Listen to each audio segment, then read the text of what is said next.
So hello everyone, ये video class 4 के लिए है। सब्जेक्ट है साइंस। तो कल हम लोग ने एक नया चैप्टर शुरू किया था। चैप्टर का नाम था रिप्रोडक्शन एनिमल और चैप्टर हमारा 3 था। तो हम लोगों ने उसका कुछ पार्ट कवर कर लिया था। हम लोगों ने यहाँ तक देख लिया था, हम लोग इससे आगे देखेंगे। देखिए, मैंने बताया था कि जो फ्रॉग है बहुत सारे अंडे देते हैं, लेकिन उसमें कुछ ही है जो बेबीज में कन्वर्ट हो जाते हैं। Most of eggs are eaten by animals, और जो बाकी बचते हैं वो बड़े जानवरों के द्वारा खा लिए जाते हैं।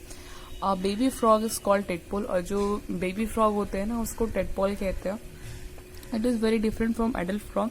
ये बड़े फ्रॉग से काफ़ी डिफरेंट होते हैं। It undergoes several changes before it become adult. वो कह रहा है कि एडल्ट बनने के दरमियान इनमें टेडपोल्स में काफ़ी चेंजेस आते हैं। पहले देखो यहाँ पे ये फ्रॉग है, इसने एग्स दिया, ये एम्ब्रॉय में कन्वर्ट हुआ, ये टेडपोल में। फिर टेडपोल में अभी देखिए ना लेग्स है ना हैंड्स है। फिर धीरे धीरे कन्वर्जन होकर यंग फ्रॉग एडल्ट फ्रॉग में कन्वर्ट होते हैं ये। फिर देखिए लिजर्ड, टर्टल, स्नेक ऑल्सो ले मेनी एग्स। लिजर्ड, सांप, टर्टल और जो ये छिपकलियाँ होती हैं वो भी काफ़ी ज़्यादा अंडे देती हैं, लेकिन दे आर हैच्ड एंड वे जो होते हैं वो अंडे से बाहर जो बेबीज आते हैं वो सन की गर्मी से आते हैं। Parents not take care of their babies. जो पेरेंट लिजर्ड, टर्टल, स्नेक होते हैं वो अपने बच्चों की देखभाल नहीं करते हैं। They are brought by the nature, वो नेचर द्वारा बड़े किए जाते हैं।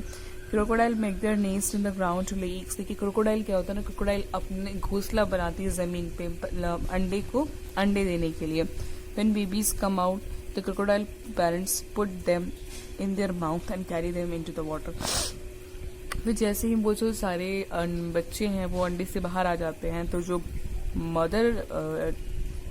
मदर क्रोकोडाइल है वो सारे बेबी क्रोकोडाइल को अपने मुंह में लेके पानी में चले जाती है। They live after the babies for few days, और फिर पानी में ले जाकर वो अपने बच्चों का कुछ दिन तक वहाँ देख रेख करती है। फिर देखिए इनसाइड एग, तो ये पढ़ लिया कि भाई अब देखिए जो हम लोग अंडे खाते हैं उसका क्या स्ट्रक्चर। देखिए आप अंडे का स्ट्रक्चर दिया हुआ है। अब देखिए अंडे के अंदर होता क्या क्या आपको ये देखना है। देखिए the egg of the bird has a thin but hard outer covering called shell. कह रहा है एग जो है जो देखिए तो बोल रहा है कि कोई भी बर्ड का जो अंडा होता है वो उसकी जो आउटर कवरिंग होती है जो वाइट वाली, उसको हम लोग शेल बोलते हैं, जो काफी हार्ड होता है। There are many tiny holes in the shell to allow oxygen to enter in the eggs. और शेल के ऊपर ना बहुत छोटे छोटे होल्स होते हैं जिसके द्वारा ऑक्सीजन अंडे के अंदर जाता है। The shell protects the baby inside. जो शेल है ना वो बेबी को अंदर से प्रोटेक्ट करता है। If you break the shell you will see the white fluid called albumin. अगर आप अंडे को फोड़ते हो तो देखोगे उसमें व्हाइट पार्ट होता है, येलो पार्ट होता है। जो व्हाइट पार्ट होता है ना उसको हम लोग एल्ब्यूमिन बोलते हैं। Inside the albumin is the yellow round structure called yolk. देखिए व्हाइट और येलो दोनों पार्ट होता है। व्हाइट पार्ट को एल्ब्यूमिन बोलते हैं और राउंड येलो पार्ट को हम लोग योल्क बोलते हैं। It contains the red spot dot called embryo. और इसके अंदर ना एक रेड डॉट स्पॉट होता है जिसको एम्ब्रॉयो बोलते हैं, जिसको बेबी बर्ड बोलते हैं। It is embryo that develops into the baby. यही है जो बेबी में कन्वर्ट होता है। The baby bird get its food from the yolk. और जो बेबी बर्ड है वो अपना जो भोजन मिलता है उसे योल्क से मिलता है।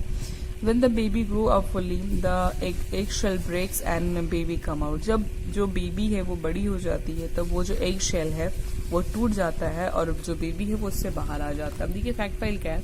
The ostrich lay the egg biggest, it is as a football. कह रहा है कि ऑस्ट्रिच का अंडा सबसे बड़ा होता है, वो इतना बड़ा होता है कि एक फुटबॉल इतना बड़ा होता है। तो आज तक हम लोग यहीं तक रहने देते हैं। कल के वीडियो में हम लोग पूरा चैप्टर खत्म कर लेंगे।